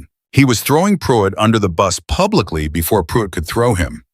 He found out about Pruitt, Marco said, faster than we expected. Cross told him, Dante said. Despite the panic calls, Cross is still loyal enough to warn him, or Harwood had a contingency for this scenario. He kept his voice even. Does Egan know? Voss is calling Egan right now. Harwood going public like this, does it protect him from the federal case? Voss says no. She says it might actually accelerate Egan's timeline because Harwood making public statements creates a record that Egan can compare against Pruitt's testimony. Marco paused. But it changes the optics. Harwood is positioning himself as the victim of his own staff. He's trying to separate himself from every decision Pruitt made. Dante looked at the news alert again. Harwood was calm on camera, polished, the practiced innocence of a man who had been managing public perception for 25 years. He watched the clip for 10 seconds and then handed the phone back. 2 things, he said. First, I want Harwood to know that Castellano is not incapacitated. Whatever he thinks he accomplished last night in the parking garage, the case is intact and the attorney is functional. Let that find its way to him through channels he respects. Second, the reporter who ran the tip about the storage unit, she's been investigating this story for months. She's good. I want her to have the story of Elena's attack in full, with Elena's permission on Elena's terms. Not now, when Elena is out of this hospital and strong enough to decide how she wants it told. But the world should know what Harwood ordered done to a pediatric nurse who filed a mandatory report to protect a child. Dante's voice went flat. Not for Elena's sake, for the next person who might be in her position. The next person who sees something and has to decide whether to report it. Marco looked at him. That's the angle that buries him with the public, even if the legal case takes time. Yes, Dante said simply. Marco nodded. He stepped away to make calls. Dante stood in the corridor and looked at the closed door of Elena's room for a moment. He thought about Harwood at that press conference, the composure, the pivot, the practiced language of a man repositioning. He thought about Raymond Cross sitting in his office, making panicked calls that were being logged and traced. He thought about Pruitt in federal custody, talking steadily through 11 years of documented corruption to an assistant prosecutor who had been chasing cases like this for his entire career. He thought about Castellano concussed and furious in a hospital bed already asking for his files. He thought about a woman who had filed a mandatory report in the middle of a night shift because a child came in with injuries that required reporting and who had nearly died in a parking lot for it. He thought about what she had said, that it didn't make him smaller. He had not expected that. He did not have a clean way to account for it. His phone rang. It was Tony. "Druzin is gone," Tony said. "Kozlov moved on him within the last hour. I have confirmation." "Kozlov kept his word," Dante said. "Faster than 48 hours. "He's scared," Dante said. "Or he's smart. Either way, it closes that chapter." He paused. "What about Sokolov?" "Sokolov is with Marco's people. He's been talking since last night. He confirmed the 3-target list, confirmed Pruitt's role in the authorization, and gave us 2 additional names, security contractors who were going to be used on Castellano. Marco already passed those names to Egan." "Good." Dante looked down the corridor. "Tony, the boy, Marcus Castellano. You confirmed he's safe. Safe, protected, and according to the contact I used, currently mad at his father for not letting him play video games." A pause. "He's going to be fine," Dante exhaled. "All right," he said. "Good work." He put the phone away. He went back to Elena's room, and this time he sat down and did not get up again for 2 hours.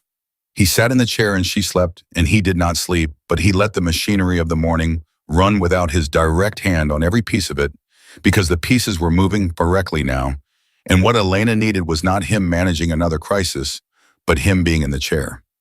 She woke at noon. She looked at him immediately the way she had been doing, direct searching, confirming something.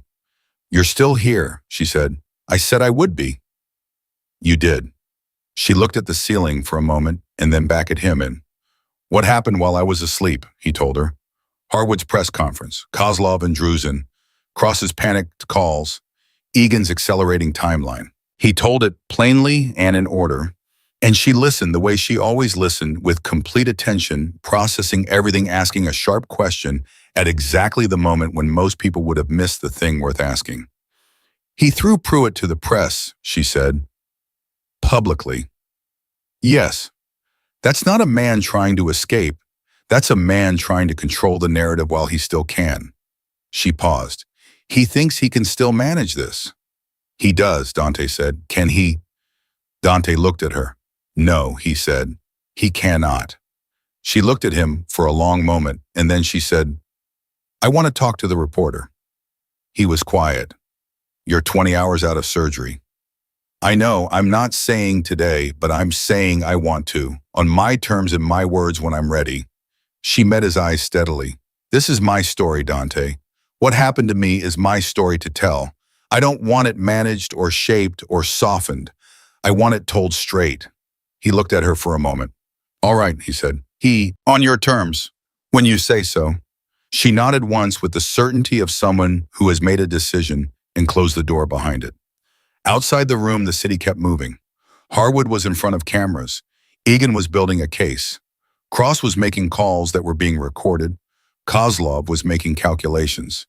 The entire weight of what had been set in motion the night Elena was shot was turning, now picking up speed, heading toward a reckoning that had been a long time coming. And in a quiet room on the ICU floor of St. Mary's Hospital, a man who ran one of the most powerful organizations in New York sat in a chair beside the bed of a pediatric nurse who had nearly died for doing the right thing. And he thought about what it meant to choose something, Not because it was strategic, not because it was profitable, but because it was simply what you chose. He was still thinking about it when Elena fell back to sleep, and the monitor kept its steady count, and the afternoon came in through the narrow window, and outside the door, Marco stood watch without being asked. 3 days passed before Alan Harwood made his next mistake, and when he made it in front of the wrong person. The mistake was not dramatic. It did not happen in a courtroom or in a press conference or in any of the visible arenas where powerful men typically destroy themselves.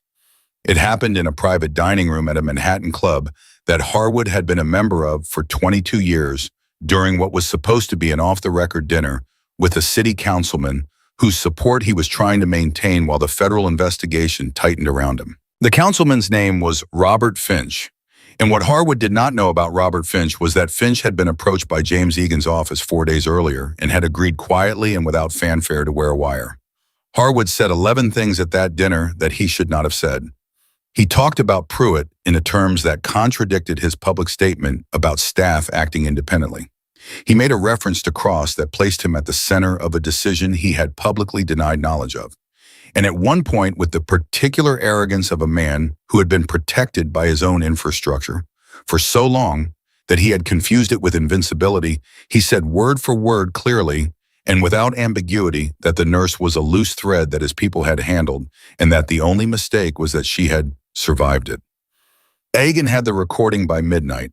Dante found out about it the same way he found out about most things that happen in the city's upper registers, through a contact who understood that information moved in both directions and that Dante Morelli's goodwill was worth more than most people's direct payment. He was sitting in the hospital's family lounge on the ICU floor when the message came through because Elena had been moved from the ICU to a private room that afternoon, and he had spent the better part of the day helping her through the particular misery of that transition, more mobile, more aware, more able to feel the full extent of what her body had been through. He read the message once. Then he called Marco. "Harwood is done," he said. Marco was quiet for a moment. "Finch. Egan has the recording. Harwood incriminated himself on Cross, on Pruitt, and on Elena." Dante's voice did not change a register. He called her a loose thread that his people handled. Those were his words. Another silence. "When does Egan move?" "I don't know the exact timeline, but it will be fast. A recording like that doesn't sit in a file, it becomes an arrest warrant." He paused. "I want our people clear of anything that could be characterized as entangled with Egan's operation before it happens. Whatever we've been running in parallel to Cross information, Sokolov, all of it, I want it handed off cleanly, and I want us a full step removed." "Already pulled back," Marco said. "When you told Voss to take Pruitt, I started unwinding our direct involvement. We're clean." "Good." Dante looked at the message on his phone one more time, then put it away. "One more thing. Elena. She needs to know before it breaks publicly. She shouldn't hear it from a news alert. She shouldn't hear what he called her from a headline." He said it flatly, but there was something underneath the flatness. "She hears it from me first." "Of course," Marco said. He went to her room. Elena was awake. She had been sleeping badly, which Dr. Richardson said was normal, and which Patricia said was because Elena was constitutionally incapable of lying still when her mind was running, which was probably more accurate. She was sitting up in the bed with her phone on her lap, and she looked up when he came in with the particular alertness she always had when she read something in his expression. "What happened?" she said. He sat down and told her. He told her about Finch and the dinner and the recording and what Egan had. He told her plainly the way he had told her everything over the last 3 days, without softening, without managing, because that was what she had asked for and what she deserved. And when he got to the part about what Harwood had said, the words themselves, the specific words, he watched her face and did not look away. She was very still for a moment. He could see her processing it the way she always processed hard things, not by going away from them, but by going directly into them, finding the shape of them, deciding what to do with them. "A loose thread," she repeated, quietly. His words.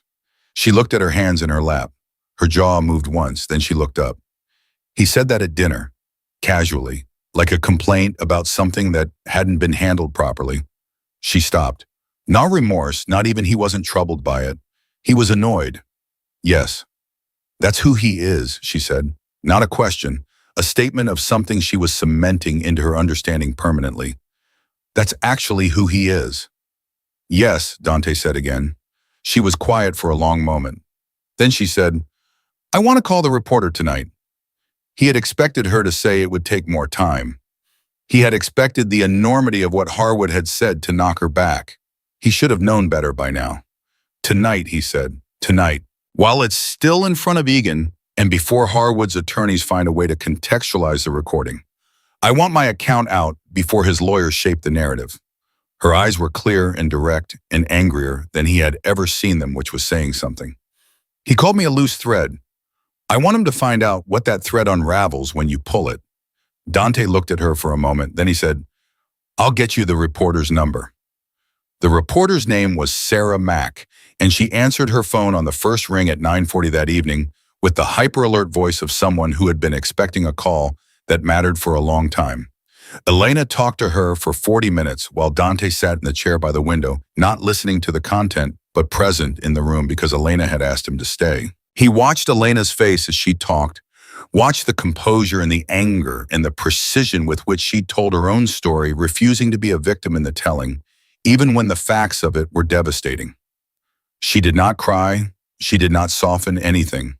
She said what happened, and she said why it happened, and she said what it meant about the man who had ordered it, and at the end she said one thing that Dante knew would be the line that led every article written about Alan Harwood for the rest of his public life.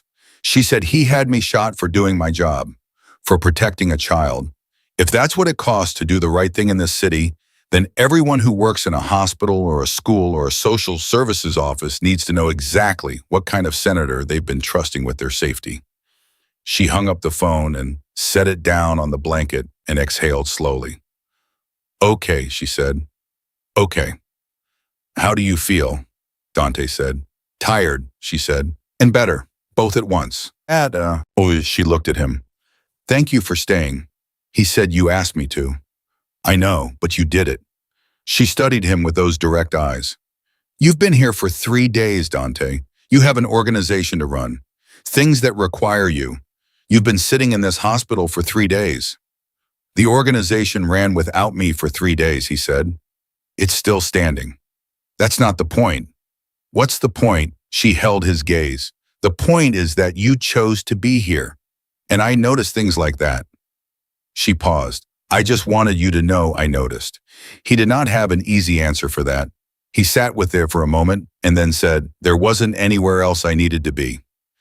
The simplicity of it landed between them in a way that neither of them moved to complicate. The arrest came the following morning at 6:52. Senator Alan Harwood was taken into federal custody at his Upper East Side residence, the arrest coordinated by Egan's office with a precision that had clearly been planned down to the minute. Dante found out from Marco, who found out from Tony, who had a contact inside the federal building, and the three of them were in the hospital's family lounge when the news broke publicly at 7:15. They watched it on Marco's phone, the brief clip from a news camera that had been tipped off in advance showing Harwood walking out of his building in a suit with 2 federal agents at his shoulders. He was not in handcuffs. That was the kind of professional courtesy extended to men of his stature. He walked with the composure of someone who had prepared for this possibility and was executing his prepared response. But his face was something different from his posture, and the camera caught it in one unguarded half-second, the particular expression of a man who has spent 20 years believing he was untouchable, discovering in a single morning that he was wrong. Marco said nothing. Tony said nothing. Dante watched the clip, once handed the phone back, and went to tell Elena.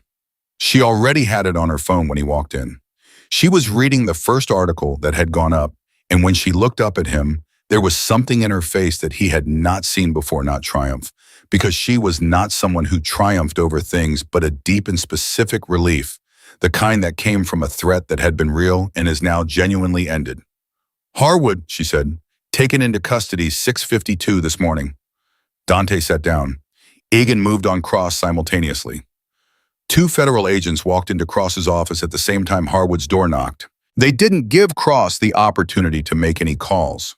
He paused. It was clean, both of them at the same time, no warning.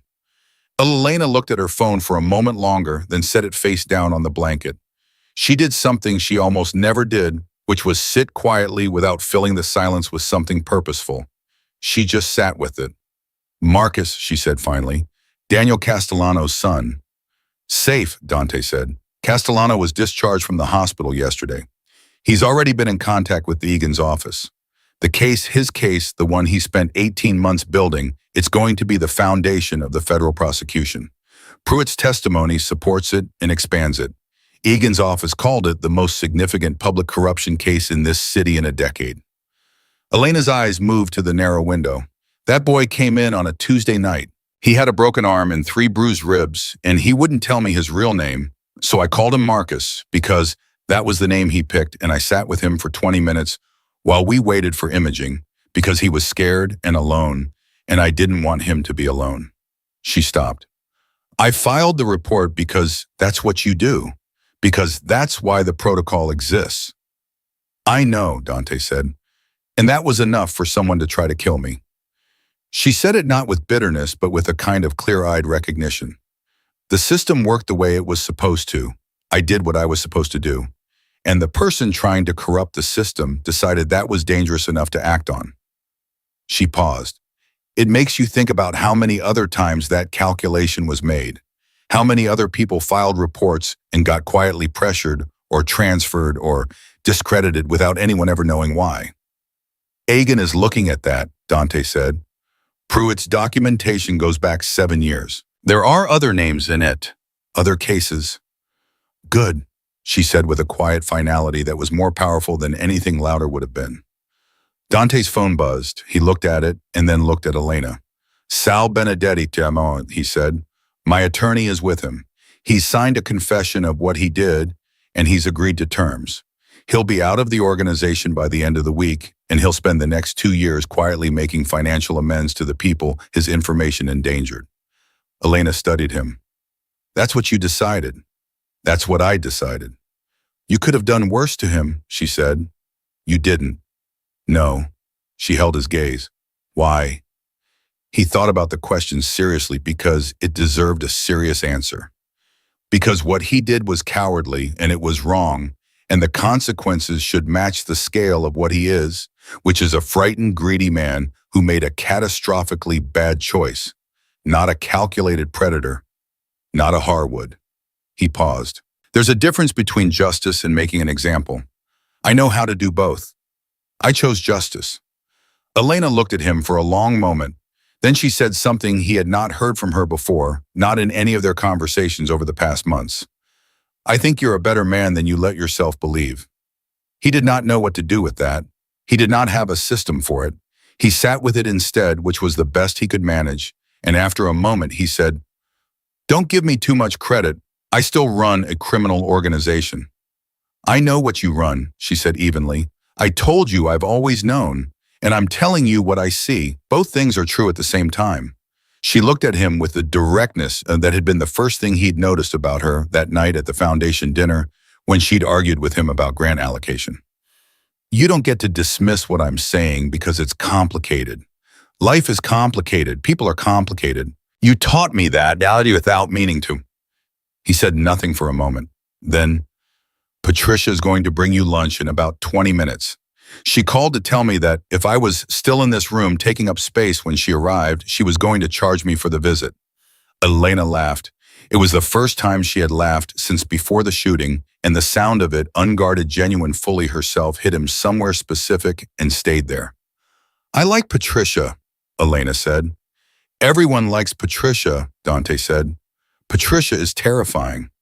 That's why everyone likes her. The morning moved.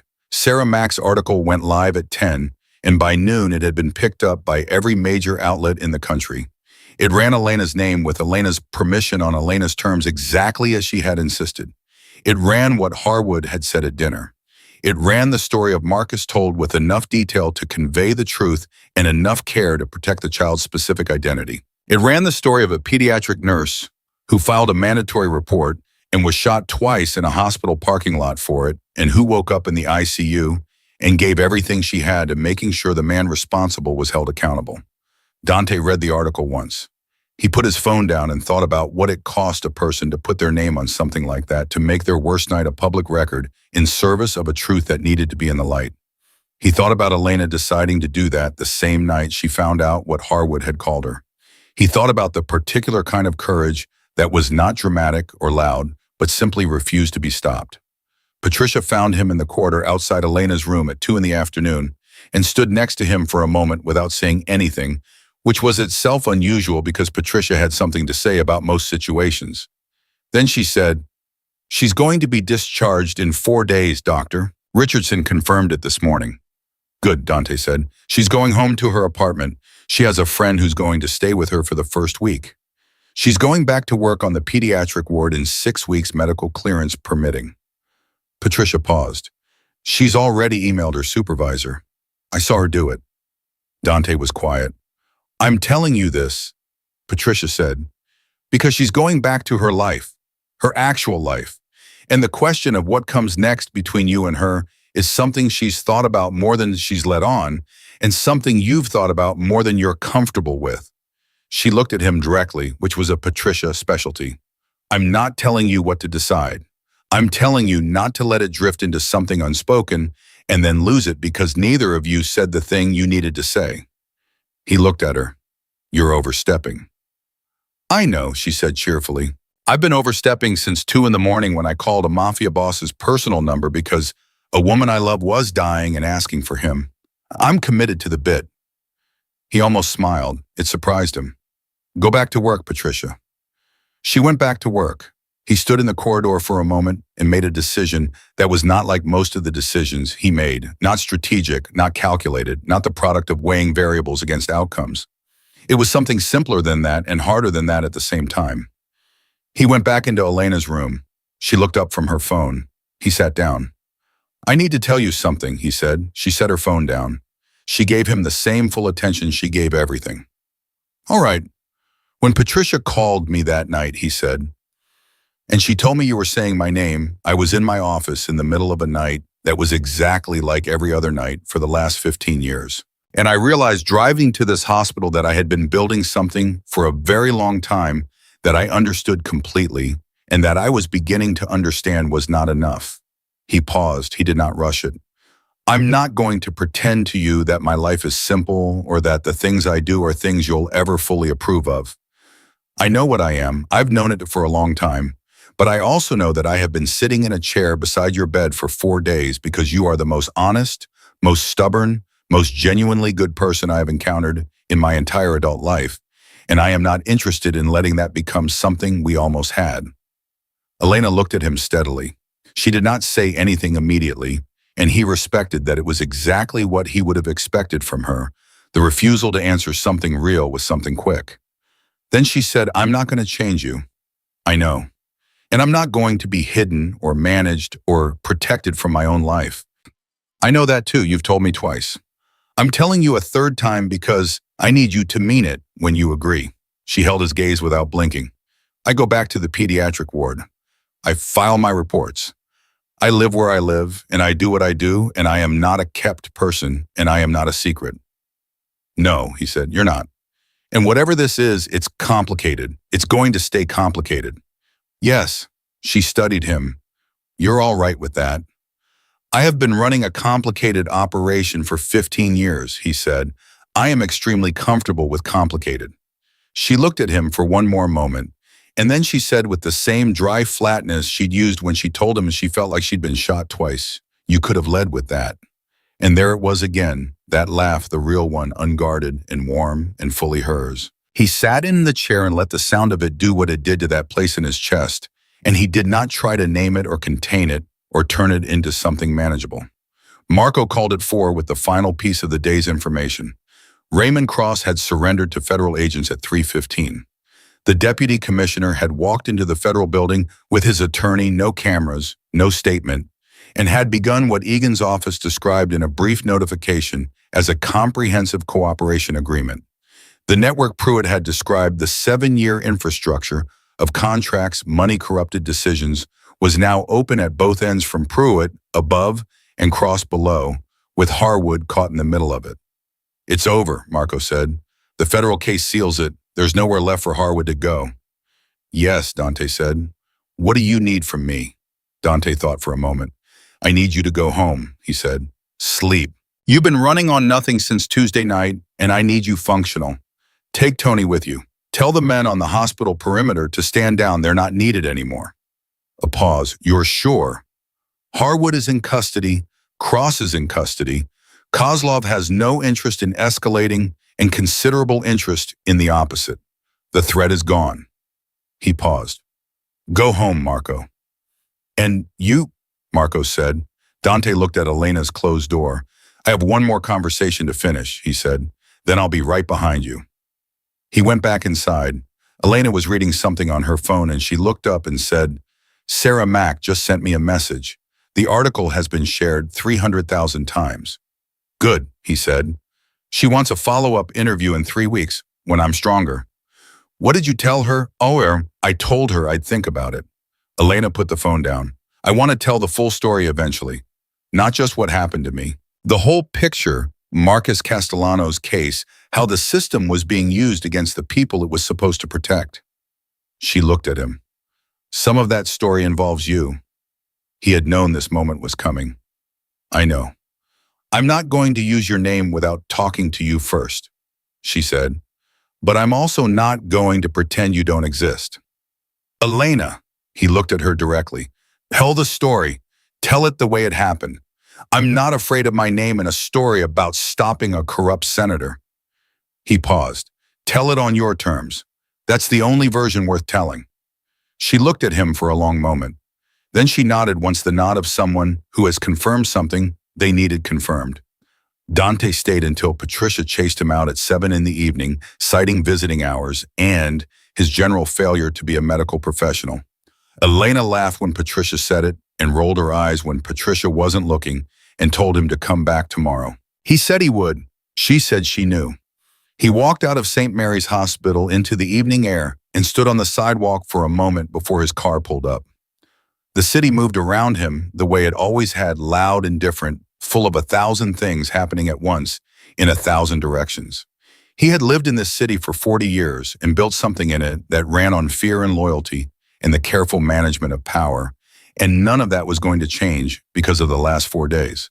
But something else had changed. He could feel the edges of it, even if he could not name it cleanly, something that had to do with sitting in a chair for 4 days, not because it served a purpose, but because it was the right place to be remembering.